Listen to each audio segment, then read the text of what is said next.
Z plus security ಯಾಕೆ?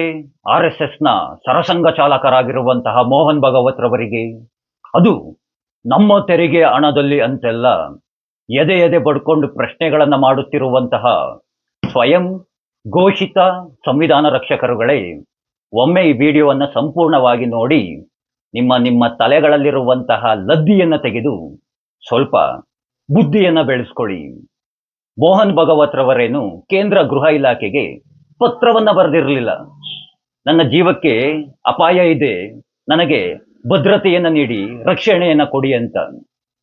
ಗುಪ್ತಚರ ಇಲಾಖೆ ಒಬ್ಬ ವ್ಯಕ್ತಿಗೆ ಯಾವ ಮಟ್ಟದಲ್ಲಿ ಜೀವಕ್ಕೆ ಅಪಾಯ ಇದೆ ಅನ್ನುವಂತಹ ಮಾಹಿತಿಯನ್ನ ಕೇಂದ್ರ ಗೃಹ ಇಲಾಖೆಗೆ ನೀಡುತ್ತೆ.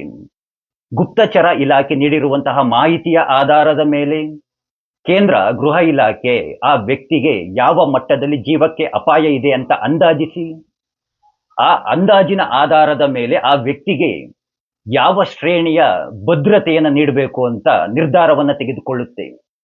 ಏನು ಮೋಹನ್ ಭಾಗವತ್ ರವರಿಗೆ ಬಿಜೆಪಿಯವರು ಅಂದ್ರೆ NDA ಸರ್ಕಾರ ಮೊದಲನೆಯ ಬಾರಿಗೆ ಭದ್ರತೆಯನ್ನು ನೀಡ್ತಾ ಇಲ್ಲ.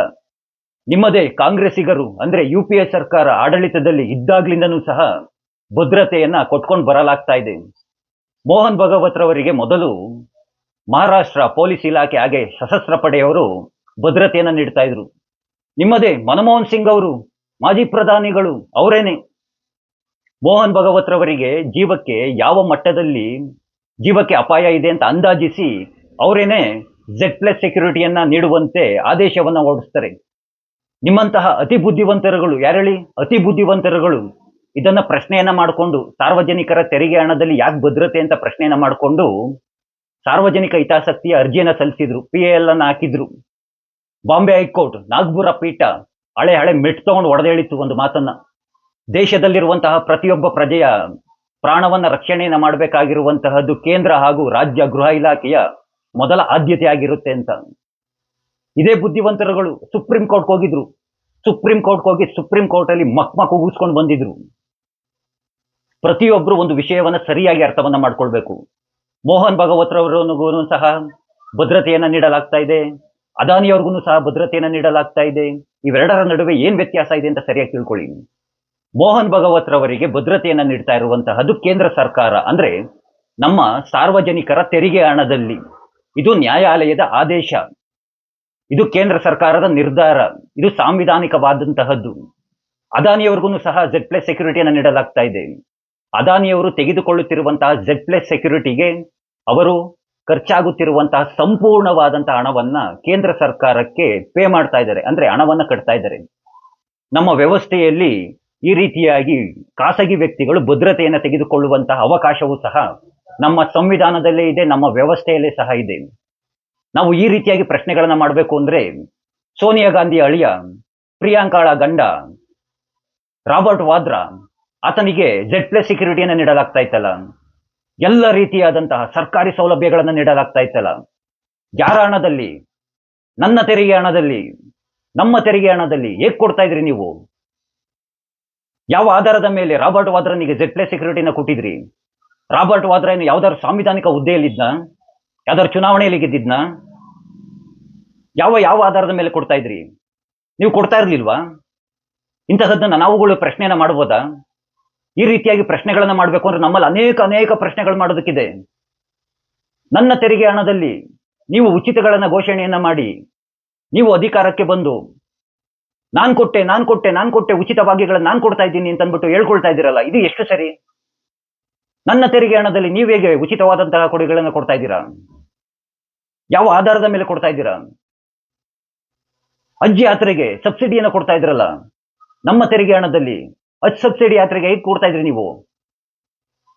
ಯಾವ ಓಲೈಕೆಗೆ, ಯಾವ ತುಷ್ಟೀಕರಣಕ್ಕಾಗಿ ಕೊಡ್ತಾ ಇದ್ರಿ ನೀವುಗಳು? ಕೇಳ್ಬೋದಲ್ವಾ ನಾವು ಒಂದು ಪ್ರಶ್ನೆಗಳನ್ನ? ರೀ ಅಷ್ಟೆಲ್ಲ ಯಾಕ್ರಿ? ಸಲ್ಮಾನ್ ಖಾನ್ಗೆ ಭದ್ರತೆಯನ್ನು ಕೊಡ್ತಾ ಇರ್ಲಿಲ್ವೇನ್ರಿ? ಕೊಡ್ತಾ ಇರ್ಲಿಲ್ಲ ಅಂತ ಹೇಳ್ಬಿಡಿ.